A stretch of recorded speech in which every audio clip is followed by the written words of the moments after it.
David never imagined that Mom's Night Out could be code for betrayal. At 31, he thought he had the perfect family, a loving wife, Sarah, 2 young children, and a future mapped out together.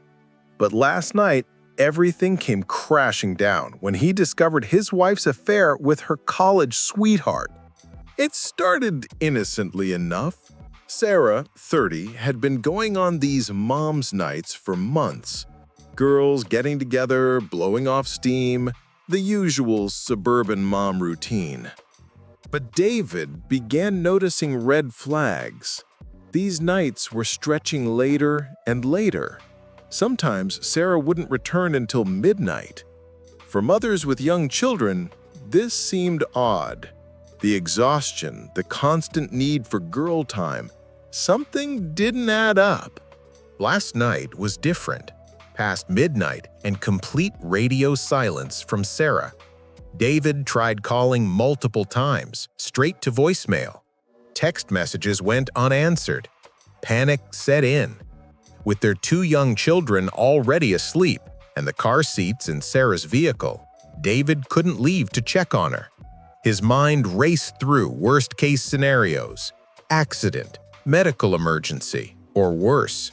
By 12:30 a.m., David made a decision that would change everything.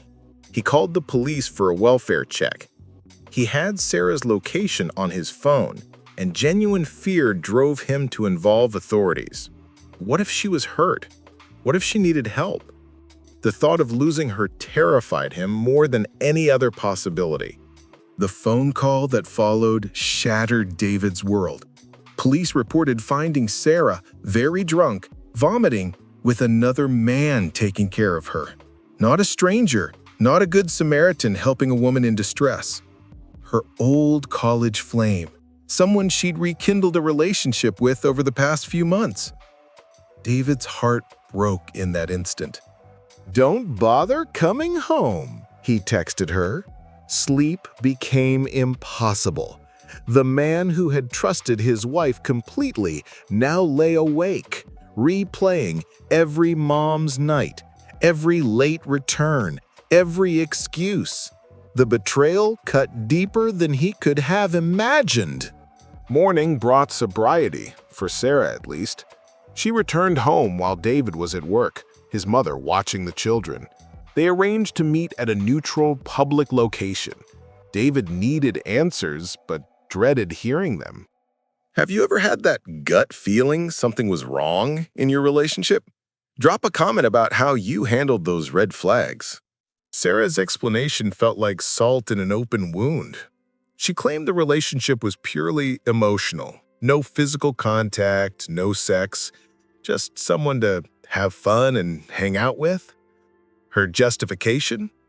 Unhappiness in their marriage drove her to seek companionship elsewhere. David struggled to believe her version of events. For months, Sarah had been lying systematically.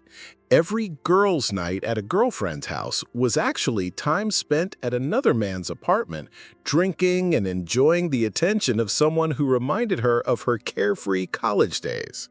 Her reasoning chilled David. She didn't tell the truth because she knew he wouldn't approve. What made it worse was Sarah's subtle blame shifting.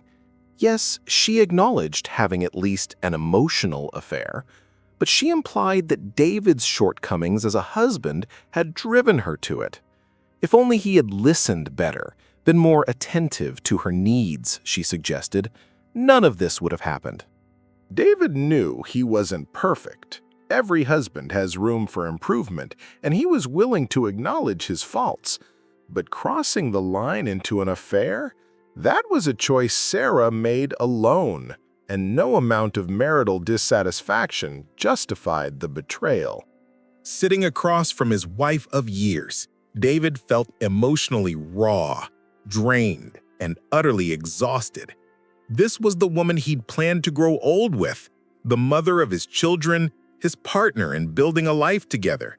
Now he couldn't even trust her basic honesty. Research shows that emotional affairs can be just as devastating as physical ones, sometimes more so. The deep connection, shared intimacy, and breach of trust often prove harder to overcome than purely physical betrayal. David was living this painful truth. Share your thoughts in the comments. Do you think emotional affairs can be forgiven? Have you or someone you know recovered from similar betrayal?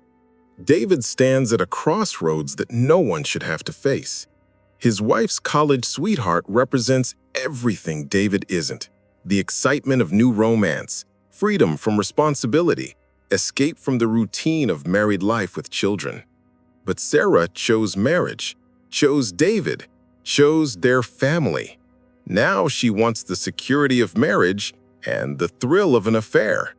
The practical reality hit him hard. They had a house, children, pets, shared finances, an entire life intertwined. Divorce would mean splitting everything they'd built, potentially traumatizing their young children, starting over at 31. The thought was overwhelming. The questions haunting David are ones many betrayed spouses face. Can this marriage be saved? Is it possible to rebuild trust after such fundamental deception? Should he fight for their relationship, or is he setting himself up for more heartbreak?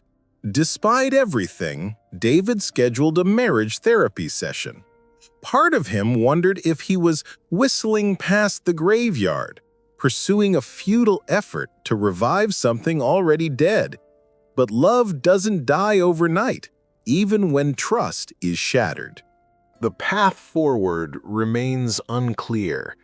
Therapy might provide tools for rebuilding their relationship, but it requires both partners to be fully committed to the process.